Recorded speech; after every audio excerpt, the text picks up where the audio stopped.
Nilalamig ako guys habang ako ay nagda-dialysis ngayon. Tingnan nyo. Ang layo. Ang layo guys. Kasi nandito ako sa number 12.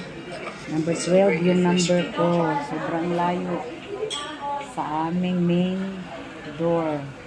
At saka malamig dito guys. Malapit din ako sa ano. Tingnan nyo. Sa may peribot. Tapos guys, minsan habang nag-ano ako, tinitingin ako nanonood ako ng salida, ng movie. Tingnan nyo guys. Palipas oras ba? Oh, tingnan niyo. Malamig dito. Guys, para hindi kayo magda-dialysis at hindi kayo matulad sa akin, kumain kayo ng healthy foods at ugaliin umiinom ng maraming tubig para lahat tayo ay healthy.